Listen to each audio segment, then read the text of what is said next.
आज की कहानी है बांसुरी वाला।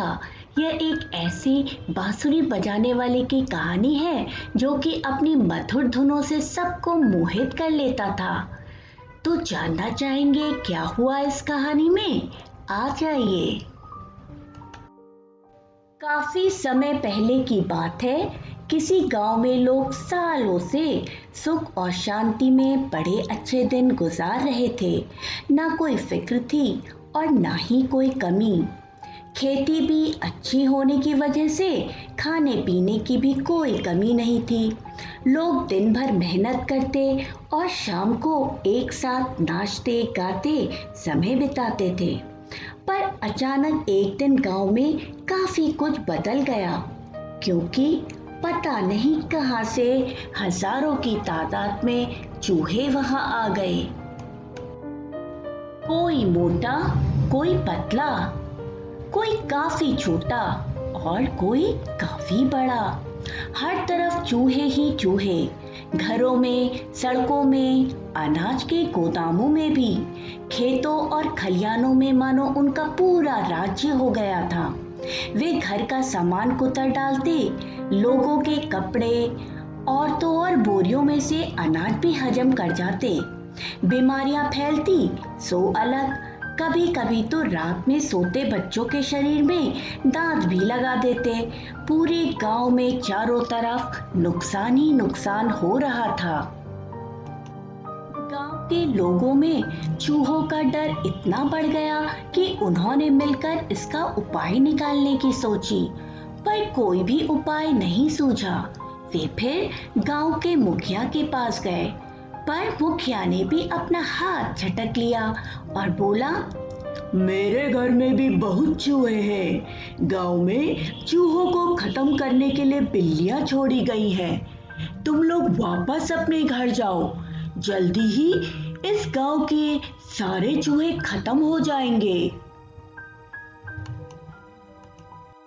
मुखिया ने जो बिल्लियां छोड़ी थी वे भी उन शरारती चूहों का कुछ नहीं बिगाड़ पाए, क्योंकि उनकी तादाद तो चूहों से काफी कम थी। सब गांव वालों की परेशानियां वैसी की वैसी ही बनी रही। कुछ दिनों के बाद गांव में एक आदमी बांसुरी में मीठी तान छोड़ता हुआ पता नहीं कहां से आया। उसकी बांसुरी की तान इतनी अच्छी थी कि सभी गांव वाले उसके पीछे पीछे दूर तक सुनने के लिए चले जाते थे। बांसुरी वाला गांव वालों की परेशानियों को काफी दिनों से देख रहा था। एक दिन वह मुखिया के पास गया और बोला, मैं एक बांसुरी वाला हूँ और मैं इस गांव से चूहों को खत्म कर सकता हूँ, पर इस काम के बदले तो मुझे 1000 सोने के सिक्के चाहिए। मुखिया कुछ भी कर सकता था इन चूहों को गांव से भगाने के लिए, तो उसने भी बांसुरी वाले की इस शर्त को मान लिया। बांसुरी वाला अपनी बांसुरी की मधुर धुन बजाता हुआ निकल पड़ा। वह जिस ओर भी जाता चूहे उसके पीछे नाचते गाते चल पड़ते। गांव की सड़कों, खेतों, पहाड़ों और नालों को पार करता हुआ वह एक नदी के पास पहुंचा। सारे चूहे भी उसके पीछे पीछे वहां पहुंचे। वह लगातार बांसुरी को बजाता हुआ नदी के पानी में उतर गया और चूहे भी उसके पीछे पानी में उतर गए और वहीं डूबकर मर गए। अब बांसुरी वाला वापस मुखिया के पास 1000 सोने के सिक्के लेने के लिए चल पड़ा। मुखिया के पास पहुंचकर जब उसने अपना मेहनताना मांगा तो मुखिया तो साफ मुकर गया। वह बोला, तुमने हमारी बहुत मदद करी है इस गांव से चूहे भगाने में, पर हम तुमको सोने के सिक्के नहीं दे सकते हैं, क्योंकि वह तो हमारे पास है ही नहीं। हमने तो तुमको बुद्धू बनाकर अपना काम करवा लिया। बांसुरी वाले को यह सब सुनकर बहुत गुस्सा आया और उसने सबक सिखाने की सोची। बांसुरी बांसुरी वाला बिना समय गवाए बांसुरी की एक और मधुर धुन बजाता हुआ आगे की ओर निकल पड़ा। यह धुन इतनी अच्छी थी कि गांव के सारे बच्चे भी नाचते गाते ताली बजाते हुए उसके पीछे हो लिए।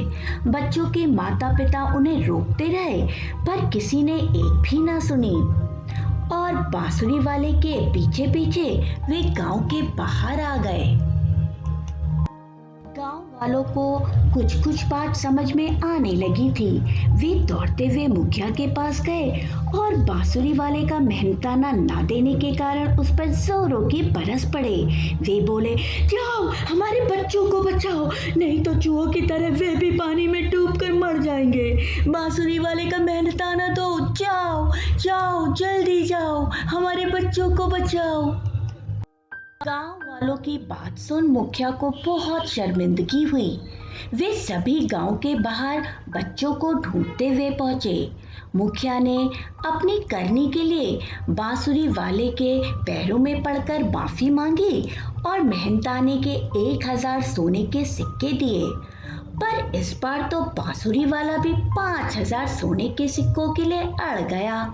बोला, तुम जैसे बेईमान ऐसे ही ठीक होते हैं। मरता क्या न करता, अब तो उसे 5000 सोने के सिक्के देने पड़े, तब जाकर वह गांव के बच्चों को बचा पाया। कहानी अच्छी लगी ना? आपने देखा गांव के मुखिया ने अपना दिया हुआ वादा पूरा नहीं किया, जिस वजह से बांसुरी वाले ने भी बदला लेने की सोची। एक बात हमेशा ध्यान में रखो, अगर कभी भी किसी से कोई वादा करो तो उसे हमेशा पूरा करना। समझ में आया? तो बच्चों बजाओ ताली।